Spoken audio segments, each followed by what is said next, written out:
Welcome to the session. My name is David Dylan Thomas, and my job is to go around and get people more excited about and give them better tools for more inclusive design.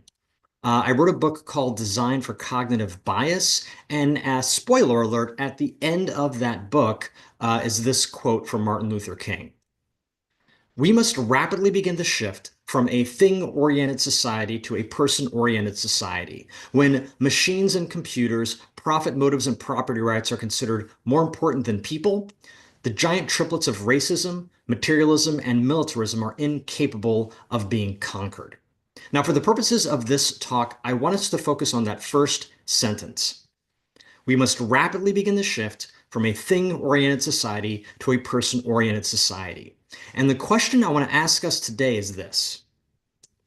What is our role in that shift, right? If we can agree it's a good idea to go from thing-oriented to person-oriented, what is our role as designers, producers, just human beings in that shift? Now, to take that journey, we are going to talk about genocide. We are going to see some examples of hate speech. I wanted to give you that heads up now, but we will begin with how the mirror ruined everything. Now, not that long ago, if you wanted to know what you looked like, if you were a sighted person, you had to luck upon a still body of water, right? Like a lake. Like our friend Narcissus here, this is a painting of Narcissus looking into a lake and admiring his own image. I'm sure that will go beautifully for him. So, lest this happened, you could go your whole life having absolutely no idea what you actually looked like. All of that changed as we started to move closer to the Renaissance. And you not only could see what you looked like, but this tended to have a larger impact, a greater than one than we might have expected, because up until this point, the idea of the self wasn't that much of an idea. And it took off after this. So the historian Morris Berman says we find a sharp simultaneous increase in self-awareness and in the quantity and technical quality of mirror reproduction. So what does that look like? Well, there's an increase in self-portraiture, which, of course, if I can see what I look like, I can paint myself. But you also see an increase in first-person novels, which is curious because we already had the technology for first-person novels. We had the word I, right? But suddenly now is the time we seize upon it. We also see an increase in books on etiquette, which that's kind of about how not only can we see what we look like, we can see what we look like to other people, right? And suddenly we get very self-conscious about how should we behave. Now, the other thing we see an increase in around this time are standing armies. Because it's not just, hey, here's what I look like to other people. Nation states are thinking, well, what do I look like to other nation states? Maybe I look like a tasty treat. Maybe instead of having to raise an army from scratch every time I want to fight, I'm just going to have one lying around all the time. Now, that's what we get from having a mirror I might look in once or twice a day. But imagine what would happen if the entire world were mirrors, right? Here we see someone in a hall of mirrors, right? Well, in a way, on the web, that's exactly what we have. I defy you to tell me one website you go to on a daily basis that isn't personalized to you. And the version of that website you see isn't the version of the website that I see, right? The whole internet is one giant mirror, and you could be forgiven for believing that the entire world revolves around you because on the web, it kind of does. So even if I'm not logged in, right, here is a screenshot of the AP News site, and at the top is a big ad for Samsung terabyte drive. I'm not logged in, but I did buy a terabyte drive the other day, and now that purchase is following me around the web, even though I haven't logged into this version of this website, right? Um, and we should understand that it was not ever thus, right? If you go far enough back, the web is just basically one weird art gallery, and people are doing just fun projects like Homestar Runner. Now, Homestar Runner, I will say, is one of the few websites that has no logged in state to this day. If you go to the homestarrunner.com, the version you see is the version I see, and that is the way it will be forever. You know, God bless them. Even if I want to talk to other people, right? I have to look at my dumb face. You see a screen here, a typical Zoom screen with lots and lots and lots of faces, including your own, right? And this isn't even mimicking real life meetings, right? I don't go to a real life meeting and have a mirror that I'm holding up to myself the whole time. No. So I can't even escape myself when I'm trying to talk to other people online. And this has a curious effect, right? As soon as the pandemic hit and we were all taking meetings in our homes, we started needing to make our homes look respectable, like our offices, right? And so all of a sudden, I'm like hanging a guitar in my background for some reason, right? Like, what is the point of this? But it's one step closer to another phenomenon I see coming from all this personalization, and that is viewing ourselves as a product, right? Because let's be clear, the personalized version that's following me around the web that I'm presented with every time I log in isn't like the real me. It's the product version of me. Because the data that is informing that version of myself is data that's interesting to advertisers. And it's specifically that data because that's how we paid for the personalization in the first place. Advertisers want to know. So, what do I like? What's going to make me more or less likely to buy? That's the version of me that's presented to myself. And so, I eventually start to look at myself that way as a product. And so when I go to Instagram, right, here's a picture of me on Instagram. I'm a black man with a little bit of a goatee and glasses, and I'm holding up a cappuccino. And in the background is Berlin, a river by Berlin, right? And I'm looking all fancy. Right? Look at me. I'm in Berlin being fancy, right? So we mimic that productization, right? The same filters that we use on ourselves are the filters that advertisers use on when they're marketing their products. And we know how damaging this can be, right? Facebook did research on Instagram and realized that teen girls who were going on Instagram and basically productizing themselves, right? Making themselves look like a product, were comparing themselves to other teen girls who were making themselves look like a product. And it was crashing their self-esteem. Now, the proof of all of this is in the term personal brand, right? How many of you remember where you were when you first heard the term personal brand? Did you die a little inside, right? And mea culpa, I have a personal brand, right? I get it, but the phrase itself is very revealing. Now, you might wonder, why am I so up in arms about personalization? Well, part of the reason I'm concerned is because personalization is usually in the service of something we call engagement, right? The more personalized an experience is, the more likely we are to be engaged in that experience. But what does engagement mean really, right? Here is a uh, dictionary definition of engagement, and you see one, a formal agreement to get married, two, an arrangement to do something or go somewhere to fix time, right? We're not talking about getting married. We're not trying to make plans to meet up later. But I think more important than the actual definition of engagement is how we measure it, right? Likes, shares, organic reach, click-throughs on emails, ENPS, surveys, right?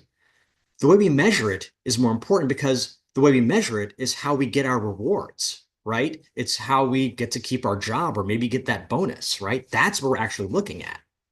And we might think, okay, it's a fair enough trade, right? I give Facebook a bunch of data that I don't really care about anyway, and in exchange, I get to interact with my friends for free. Like, what could go wrong? Well, here we see a photo of a older looking gentleman with glasses and kind of, if you remember Orville Redenbacher, kind of that kind of vibe. But this is Alexander Nix, who, if you don't recognize that name, is the Cambridge Analytica CEO. And not too long ago, he took all that data we didn't care about and used it to promote a bunch of politicians we might not actually have been so interested in having our data make it easier to win. So that's one possibility. But I think a bigger concern lies under that. So not that long ago, I had a client as a content strategist. I had a client um, who had a very large intranet, right? So this is the internet that employees use when they're at work. And this was a huge intranet, maybe 100,000 users, and lots of content and lots of content providers all competing for eyeballs. And the goal was, we want more engagement with this content, right? Now, a natural question that comes up, because this is an intranet that people are using at work, is how much time should the people on this intranet be spending engaging with content versus, doing their job because they're at work? And nobody had an answer. Nobody had all they knew was more. It should be more engagement. We literally got a directive from management saying, quote, make it more social, right? So this is how clearly thought out all of this was. Now, I would argue this isn't just a problem for an intranet, but I would say any platform, right? You know, no one should be spending 24/7 on it. Presumably, our users should be walking their dogs sometimes, or taking a nap, or spending time with their family and friends, right? So, how much time should a user spend engaging with your platform, right? And what would your shareholders answer to that question, right? Are they concerned about the mental health of your users? Did you ever go to a shareholder meeting and the first question asked was, "Hey, how are our users doing really? Do they need a hand? Is there anything we can do for their mental health?" No, shareholders generally have one question. Where's my money? I gave you a lot of money, expecting a lot of money in return. Where is it? Why are you not getting it now? Why are you paying these people so much? If you paid them less, you could pay me more. If you fired some of them, you could pay me more, right? And here we see a GIF of a bunch of guys in dirty clothes just saying, "Give me the money now." Ah, now, all of this culminates in what I'm going to describe as the worst graph ever. This is called the natural engagement pattern. And what you see is a graph where the y-axis is an arrow going up, and that represents engagement. So going from less engagement at the bottom to more engagement at the top. And then from left to right, you have allowed content. And as you go from left to right, content goes from being allowed, like, cat videos, to prohibited, right? Misinformation, hate speech. And there's a big red policy line once you've crossed over from allowed content to prohibited content. And in the graph, you see a line that stays pretty flat up until you get to that policy line, that red policy line, and then it just hockey sticks up, right? And what this tells us is that the closer you get to prohibited content, engagement goes through the roof, right? Now, think about that for a second. If your business model is based on making advertisers happy, and advertisers are happiest when engagement is up, and engagement is up when you've got misinformation and hate speech, guess what? Your business model is based on misinformation and hate speech. I had a friend who used to work for Facebook, and I had her on my podcast, and she told me that she was in charge of tracking misinformation on Facebook. And she said the best signal her team had as to whether or not a piece of content was misinformation is the number of times it had been shared. The more times it had been shared, the more likely it was to be misinformation. This quote I'm going to say right now comes from a report that Facebook did on all of this.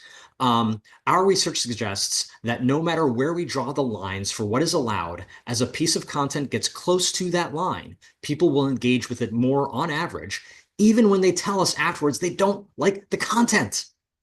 Now, the only thing more infuriating about this quote is who said it. Mark Zuckerberg. Zuck knew this. There are consequences for all of this. In 2017, 10,000 Rohingya Muslims were killed during a military crackdown in Buddhist majority Myanmar. Facebook's algorithms, right, amplified hate speech. The survivors sued Facebook, and in an open letter to Facebook, they said that Facebook's algorithms amplified hate speech against the Rohingya people, right? That the firm failed to invest in moderators and fact checkers who knew about the political situation in Myanmar. Like, this was an open secret. Anybody who knew the situation at all could have told Facebook, hey, if you let this stuff slide, people are going to die. This wasn't hard to figure out. And keep in mind, the second that Musk took over Twitter, the first thing he did was fire all the content moderators. And recently, this year, Zuckerberg basically said, we're not going to fact check anymore on Facebook. The letter says the company failed to take down posts or delete accounts that incited violence against Rohingya. And when you see some of these posts, you're going to be shocked they weren't taken down immediately. The actual suit said that Facebook was willing to trade the lives of the Rohingya people for better market penetration in a small country in Southeast Asia. And Facebook admitted it. They said, yeah, we did that. This is one of the posts that wasn't taken down. It says, we must fight them the way Hitler did the Jews. And here is another. Pour fuel and set fire so that they can meet Allah faster. it's especially difficult to say these words out loud, which I'm doing, of course, for better accessibility, but it makes this next slide mean even more to me. And this next slide says, no, seriously, fuck engagement. So if that is what a thing-focused web looks like, let's ask ourselves, what does a people-focused web look like? And since we don't have one, we're going to speculate using some more people-based societies. Specifically, we're going to look at a First Nation called the Siksika. They're part of the Blackfoot Confederacy, and they're an indigenous group you can find around the Alberta, Montana area.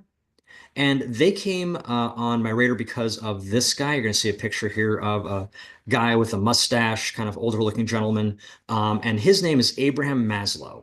And he made something called Maslow's hierarchy of need, represented in this image by a triangle with multicolored levels to it, kind of going up and getting thinner as you go higher. And those levels are going from the bottom to the top: physiological, safety, love, belonging, esteem, and self-actualization, right? So those are levels of needs, right? Base level need of physiological needs, like breathing food, water, sex, like those things, and then safety and love and belonging, and moving up to self-actualization. So this is a pretty popular psychological concept, but it gets misinterpreted a couple different ways. First off, Maslow never intended for this to be represented as a pyramid, right, or as a triangle. That was something a marketing person came along later and did.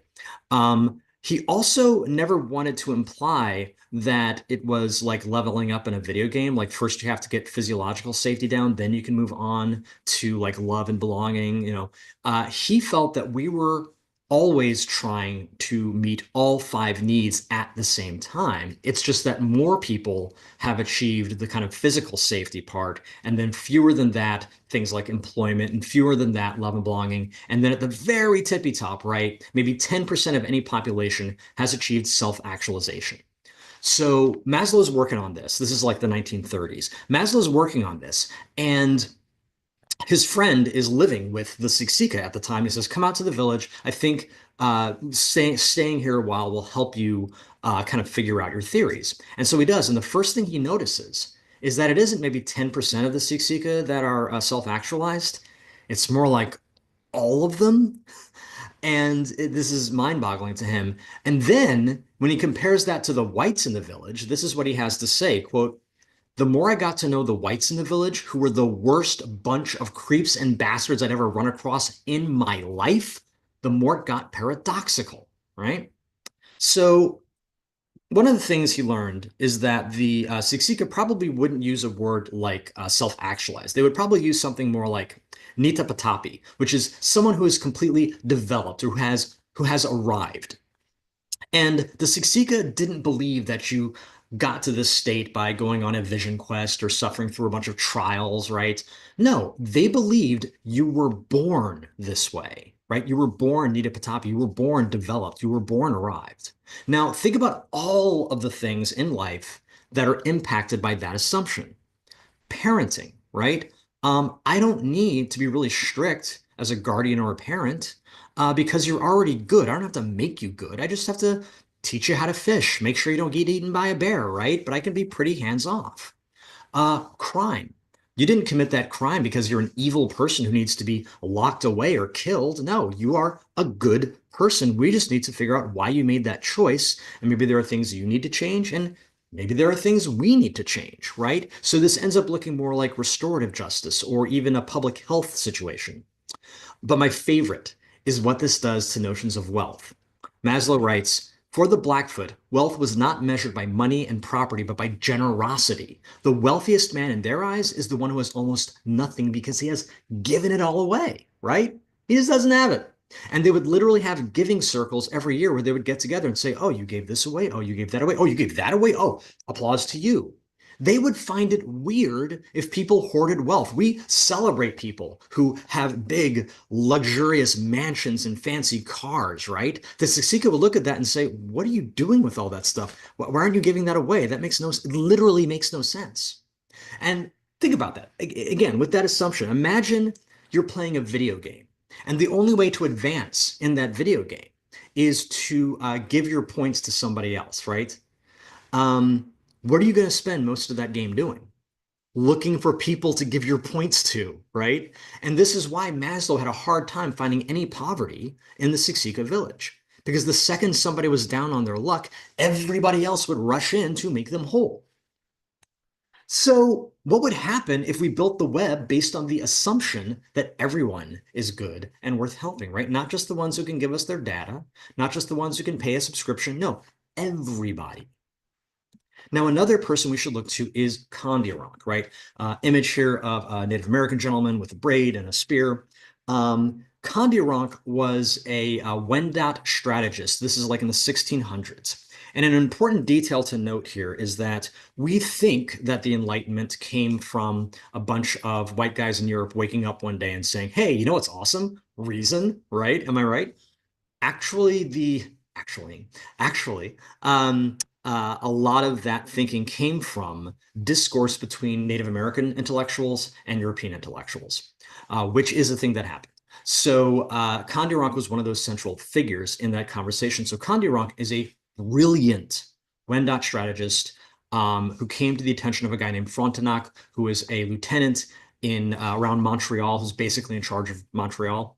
And Frontenac is so impressed with Kondiaronk's intellect that he has his officers over to his house to debate Kondiaronk and lose, right? Kondiaronk wipes the floor with them. And Kondiaronk and a lot of other Native American intellectuals have this critique of European living that becomes one of the bases actually for the Enlightenment. In fact, those conversations where Kondiaronk would wipe the floor with the officers becomes some of the bases for the Salon in Europe later. So the indigenous critique of European living goes something like this. We don't understand why you Europeans spend so much time making yourselves miserable to get rich. Like we just don't get it. Is it because you think if you're rich you'll have power, people will do what you say? And that seems weird to them because where they're from, if you have wealth, nobody will do what you say. They won't do what you say because you're rich. They won't do what you say even if you pay them. They won't do what you say if you are nominally their chief. The only way to get someone to do what you want is to convince them it's a good idea. And this explains why Kondiaronk and his ilk were so good at debate, because it's the only way to get anything done. So Kondiaronk's looking at this and he's like just baffled at this. And the other thing he notes that's just weird is this quote, for my own part, I find it hard to see how you could be much more miserable than you already are. What kind of human, what species of creature must Europeans be that they have to be forced to do good and only refrain from evil because of fear of punishment? Again, where Kondiaronk comes from, you do good because it's good, right? Why do you need to be forced to do good? And he has a theory about that. He says, I have spent 6 years reflecting on the state of European society, and I still can't think of a single way they act that's not inhuman. He does not hold back. And I can genuinely think this can only be the case as long as you stick to your distinctions of mine and thine. And the penny drops, right? It's all about possessions or not possessing. So why does this set up that dynamic? Well, in Dawn of Everything, David's Graeber and Wengrow put it this way. The whole apparatus of trying to force people to behave well would be unnecessary if France did not also maintain a contrary apparatus that encourages people to behave badly. Now, what could that apparatus be? Let's all say it together. Capitalism. Capitalism says, hey, you know what's awesome? Being rich. Oh my God, you're going to love it. People are going to do what you say. They're going to have all this cool stuff. Oh, but you know what? Don't kill anybody. I get how killing people, then you can take their stuff. No, no, no, no, no. If you kill anybody, we'll kill you. Oh, and you know what else? Don't steal. Because yeah, I get how if you steal, then you're going to get rich. No, no, no, please. We'll kill you if you do that. Oh, and slavery. You know what? Let us get back to you about slavery, right? So you have this contrary apparatus that's telling you to do the opposite. And here's a graph of Facebook's stock price from 2012 to 2022. So it's again a graph where the y-axis is stock price going from 23 up to 323, and the x-axis right to left goes from 2012 to 2022. And you see is this like line that just basically keeps going up and up and up till about 2021, and then it starts to dip. So that's the graph. And here is where the genocide happened that I told you about earlier. It's between 2017 and 2018. And what does the price do? It just keeps going up. A contrary apparatus. Now we're going to talk about the worst bias in the world. So I wrote a book about bias. And so people ask me sometimes, hey, Dave, what's your favorite bias? And I'm like, did you read the book? I really don't like biases. But I do have a bias that is my least favorite, and it's called the just world hypothesis. And basically, it goes something like this. We live in a just, that is to be correct. There is justice. We live in a just world, right? Good things happen to good people, bad things happen to bad people, right? It's nice and simple. And this is especially prevalent in America, which is based on the notion that you can pull yourself up by your bootstraps. It doesn't matter who your parents are. That's what we left behind in Europe. No, here you are your own person and you get to decide your own destiny. And the flip side of that is, oh, if you don't succeed, that must be your fault, right? So, oh, are you sick? Oh, gee, I guess you just didn't take good care of yourself. Are you poor? Oh, I guess you're lazy. Did somebody do something terrible to you? Yeah, but did you kind of ask for it, right? Those kind of horrible victim blaming thoughts all come back to the just world hypothesis. And the just world hypothesis does a lot of heavy lifting, right? It gives you control, right? Because your fate is in your hands. As long as you're a good person and you work really hard and you sacrifice, you're going to get everything you deserve, right? There's no big bad system out there trying to get you.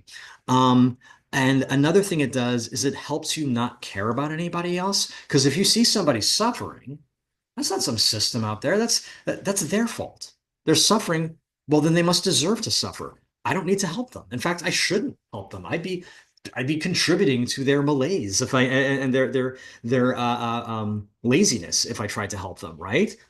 And we see this going on right now in America with this whole notion of, oh, DEI is bad because it's coddling people.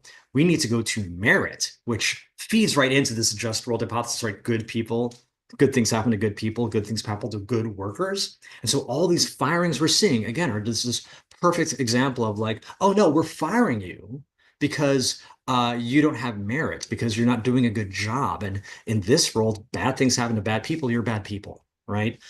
So we see this playing out even today at scale. So the other thing that the just world hypothesis does, right, is it allows you to not think about systems. Because again, what system? What system could possibly stop good things happen to good people, bad things happen to bad people? And that maybe is the best thing the just world hypothesis does for us. Because if we think about systems for long enough, we realize they're corrupt. We feel obligated to do something about them. And that is scary as hell. But here's the thing. There are absolutely people thinking about systems and doing something about them.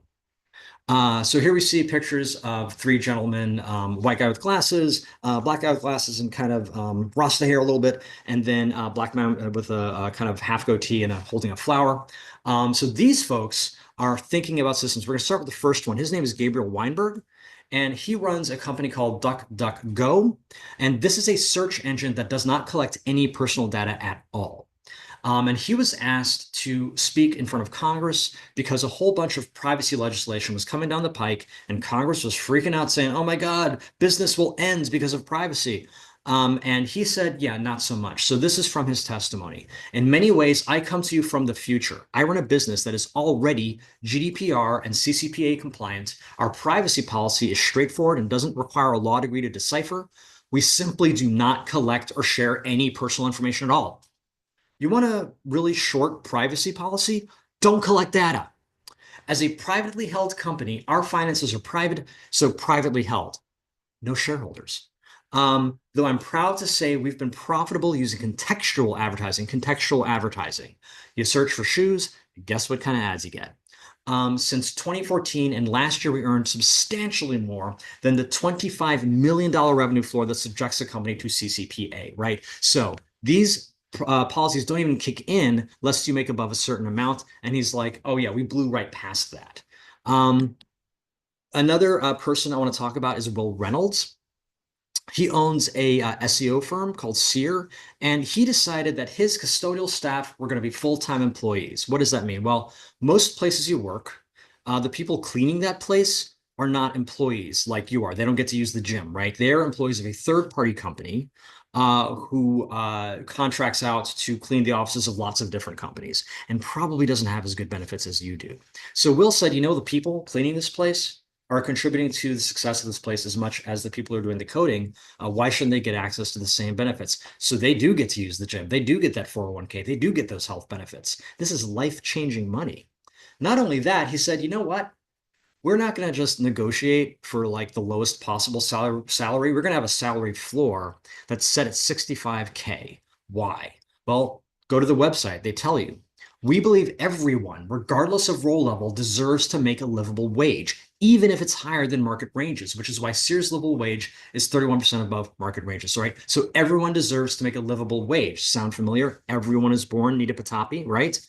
And um, I am no economist, but I'm pretty sure one of the foundational tenets of capitalism is the market decides the value.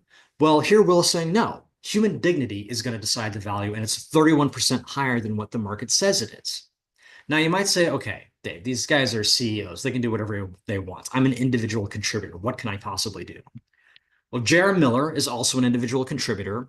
And back in the day, he goes to a Black Lives Matter rally in Oakland, comes home and creates the Black-owned business layer for Google. Another individual contributor, Sadie Redwing, who uses her Indigenous heritage to inform her design. And in a podcast with Matt May from Adobe, she sort of brought up these three things she thinks about that a lot of other designers don't necessarily have as a go-to. So thinking about the land, thinking about materials, and thinking about reciprocity. So when thinking about the land, she gives the example of, let's say she was hired to create a sports logo. And here you see the logo for the Seattle Seahawks. It's a flag kind of banner with the head of a bird drawn in profile with kind of green eyes and a blue background. And then you see the Phoenix Suns logo, which is sort of a more rhombus shape with a basketball with motion lines making it kind of shoot up and to the right with the big sort of sun-like lines coming out from it. So she says, one of the first things I'd ask if I was being asked to create a logo for a sports team is tell me about where is that team from? Tell me about the local flora and fauna. And people are like, huh, what? And she said, well, that should inform it. And she points out with the Seattle Seahawks logo, you have local fauna there, right? And the blue and the green represent the oceans and the forests, right, of that area. And the line drawing style is very indicative of Native American line drawing styles of that region, right? It's very specific. Now, the Phoenix Suns, on the other hand, is a basketball with a sun.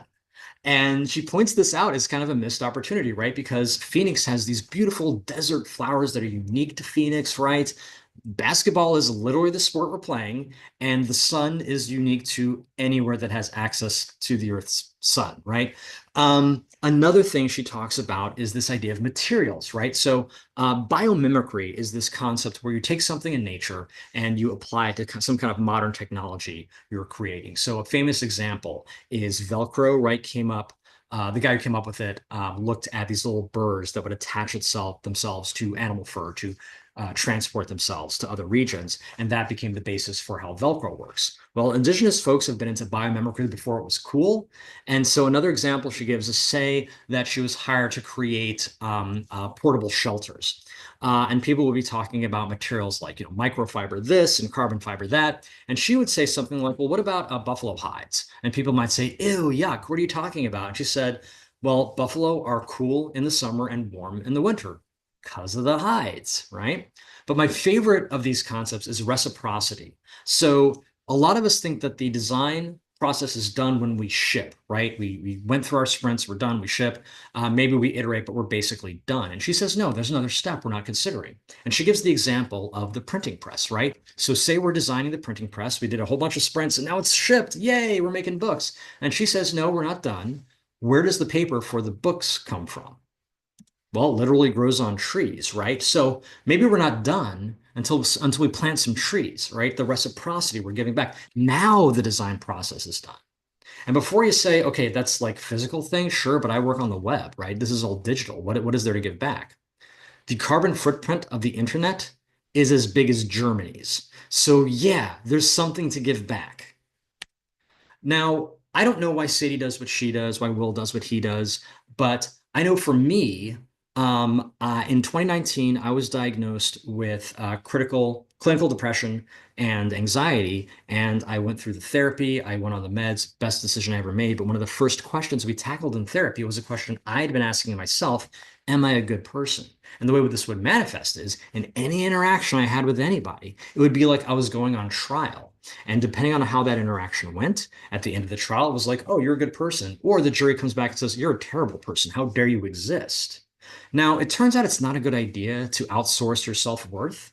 So we move to a better question. Am I getting closer to my values? Because I have values, right? I believe in compassion and connection and spirituality.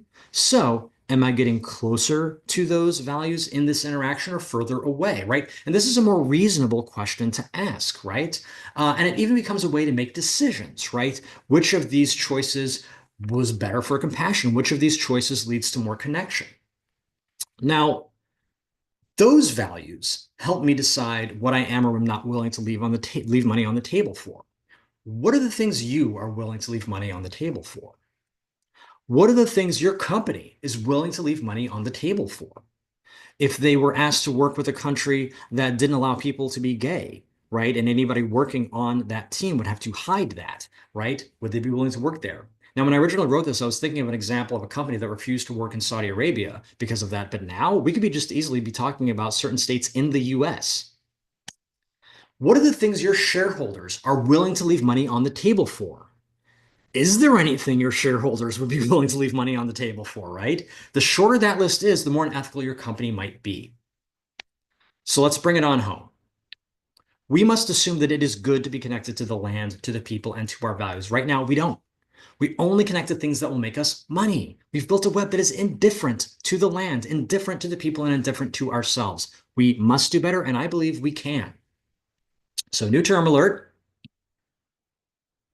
interdependent design. And there's an image of DJ Khaled here, and that's because DJ Khaled has to be present anytime something new is announced. It's just in his contract. So interdependent design is design that prioritizes connection to the land, to other people, and to our values. And it deprioritizes connection to money, to acquisition, and to rampant growth.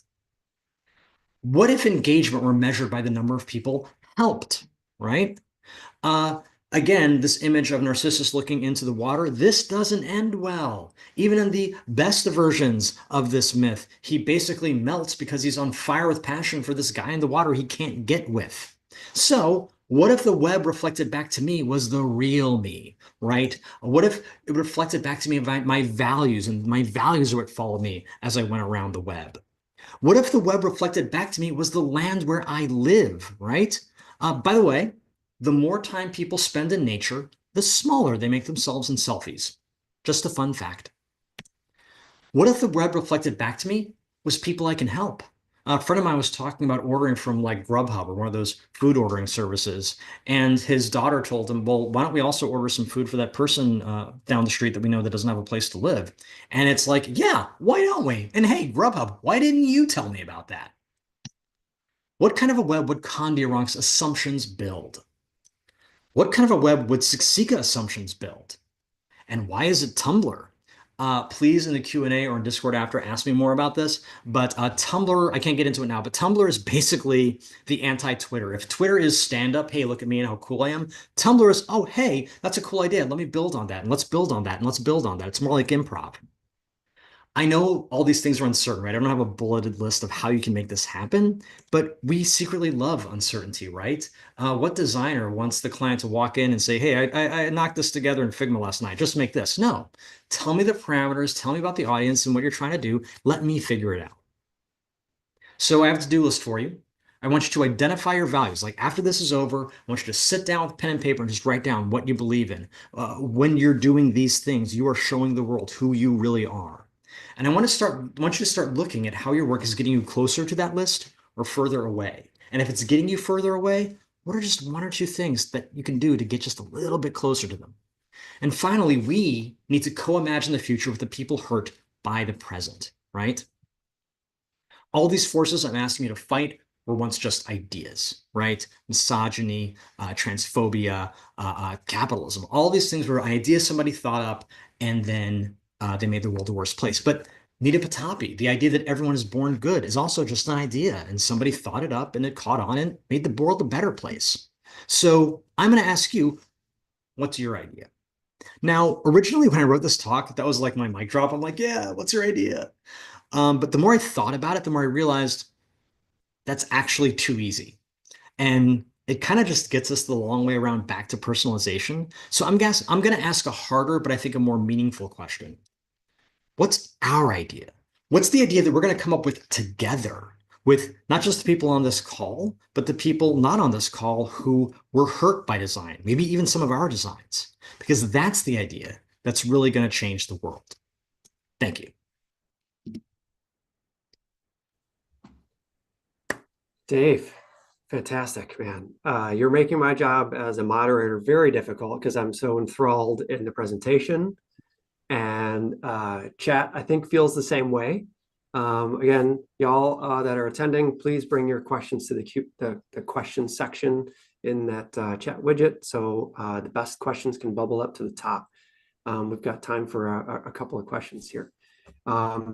So let's see. The top voted question at the moment is, how do you balance the constant viewing of ourselves in virtual meetings with the relief from ableist and capitalist notions on in-person presence being superior?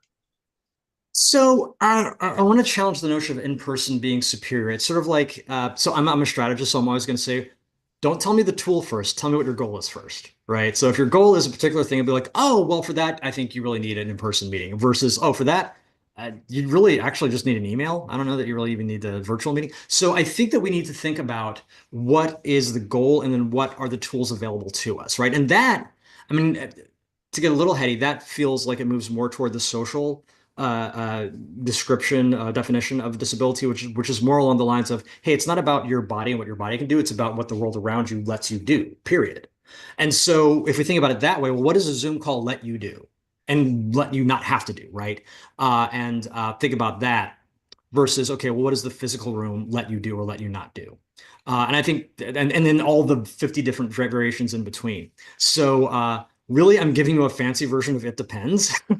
But ultimately, like, think about what the goal is for that interaction and then say, okay, given that goal, what are the environments letting us do or not do, and what's the most inclusive environment for this interaction for to get to that particular goal? So in some cases, it is absolutely going to be better to do things in a virtual setting and going to be a more inclusive thing. And there are going to be some things we can do in virtual that we can't do in a meeting, like this chat, for example. Like the chat is the sub channel we don't get that's inclusive for folks who honestly don't want to raise their hand, don't like the sound of their voice, but feel perfectly comfortable. I've been in meetings where it's like the chat is really live and the conversation is really live and they're talking to each other in conversation and the people who don't want to talk out. So I think there's all these opportunities for inclusion that happen in these different spaces. The problem comes when we try to make one space do what another space does better. And when we first started doing these kinds of interactions, we were like, how do we make it like a meeting? And it's like, I get why you want to do that, but just think about what the technology is good at and then use it for that. So again, it depends, right, on like what you're actually trying to accomplish. But I think there's, as with any environment, there's room to make it let people do what they want to do. Does that even remotely answer the question? I think so. Yeah, it resonates with me. Thank you. The next most popular question. What are your thoughts on using personalization as a way to make non-commercial experience better, such as navigating a library website in this case?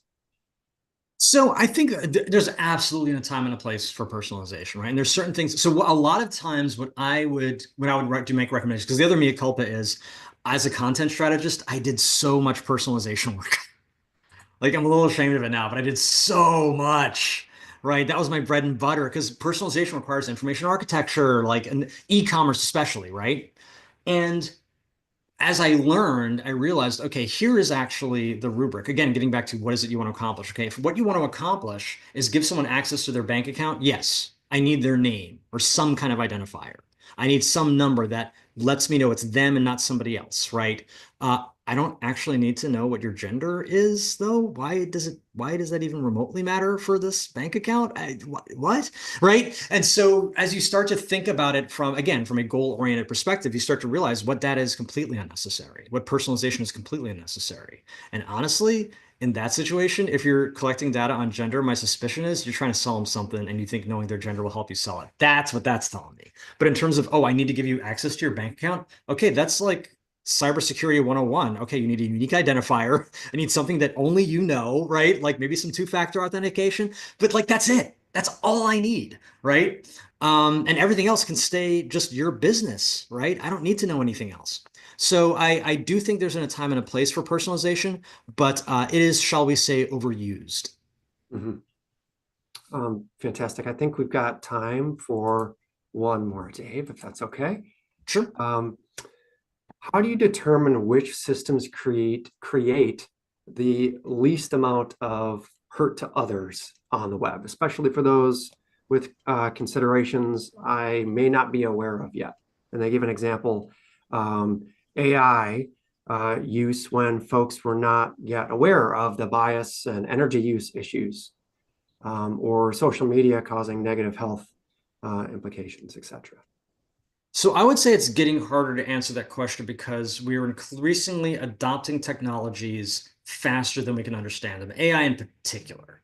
Like if you look at how we adopted AI versus how we adopted, say, just things like personalization, right, or Web 2.0 or whatever, like there was a slower climb in how I rolled certain things out, whereas AI, it was like overnight, it went from, hey, all of my websites just show me normal stuff to, hey, every single website, the top of the website is, here's an AI answer to your question. Here's a, hey, you're posting something to LinkedIn. Oh, hey, here's an AI questions about it, like for no reason. Like wow. All of that having been said, like Timnit Gebru has been writing for a while now. It's like I don't know, like it's not like we didn't know, right? So like like as a rubric, if a 10-minute Google search of hey, how is X bad for people? Right? If you don't get any results, okay, great. We probably either it's fine or we haven't done the research yet. But I am betting by the time it's on your table, unless you are in like working at CERN or something, by the time it's on your table and you're being asked to work with it, people already know, at least at a baseline, what's wrong. Because there are still people like me for now with jobs where that is literally what they're thinking about all the time. This is one of the few things actually academia still can do for us is to literally get paid to research these things and not productize them, right? Those are two different things. So I think that by and large, that information is, and that's another thing I do also sort of suggest people do it. So part of it is like, what is the technology capable of and what harms the technology capable of? But I think it's even more important to think about what is the industry you're in. So I was giving a talk for a house finding pricing website, and they were asking these kinds of questions. I was like, okay, whatever the industry is you're in, just look up the history of that industry. So the history of the housing industry, you don't have to look far to see how racial discrimination plays out in the housing industry. That's just like the top result, right? Like, so start there and then look at your policies, look at your product and ask, well, even without like touching it, is it just on its own going to lean into those historic wrongs? So I think you look at it at societal levels, like just what is the history of this job? Are you in finance? Are you in health? Are you in housing? All those things got a history, right? And again, it's like that list. Am I getting closer to my values or further away, right? And then you can say, okay, well, this is a new technology, new. Uh, okay, well, what research have people done already? And again, I promise you, a 10-minute Google search, you were going to find half the skeletons in that closet. Right. Dave, thank you so much. Sure. The chat is on fire. They want to know where they can talk to you more. I'm going to help you get into the Discord later because people want to continue to engage with you. Fantastic session. Thank you so much, everyone, for attending. Thank you so much for the engaging Q&A and chat. I really appreciate it. Thank you. Have a great rest of your day.